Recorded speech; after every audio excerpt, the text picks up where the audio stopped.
সালমান শাহ ভক্তদের, আমার বিজ্ঞ আইনজীবী যারা আছেন, ইনশাল্লাহ আমরা প্রমাণ করে ছাড়বো যে এটা হত্যা না আত্মহত্যা।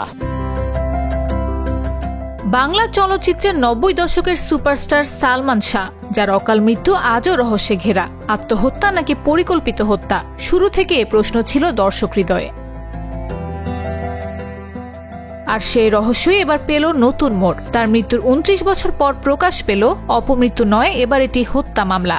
আদালতের নির্দেশে নতুন করে দায়ের হয়েছে হত্যা মামলা, যেখানে উঠে এসেছে চাঞ্চল্যকর স্বীকারোক্তি। রায়ের পূর্ণাঙ্গ কপিতে বলা হয়েছে, রেজভি আহমেদ ওরফে ফরহাদ নামে এক আসামি আদালতে স্বীকারোক্তি দিয়েছেন সালমান শাহ আত্মহত্যা করেনি, তাকে হত্যা করা হয়েছে। জবানবন্দিতে উঠে এসেছে ভয়াবহ তথ্য। নায়ককে পৃথিবী থেকে সরিয়ে দিতে তার শাশুড়ি লতিফা হক লুসি ভাড়া করেন কিলার। চুক্তি হয় ১২ লাখ টাকায়। পরিকল্পনা সাজানো হয় রাজধানী গুলিস্তানের এক বারে বসে।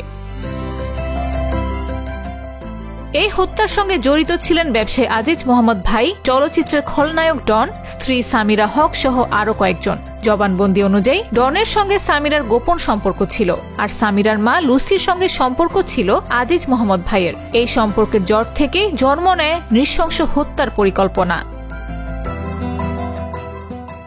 দীর্ঘ ২৯ বছর পর সালমান শাহর মৃত্যুকে ঘিরে দেশের অন্যতম আলোচিত এই ঘটনা আবারও আলোচনার কেন্দ্রে। আদালতের নির্দেশে রমনা থানা তদন্ত করছে মামলাটি। আর পুরো দেশ তাকিয়ে, এবার কি সত্যি উন্মোচিত হবে অমর নায়ক সালমান শাহর মৃত্যুর রহস্য? নাফিস আব্দুল্লাহ, জাগো নিউজ।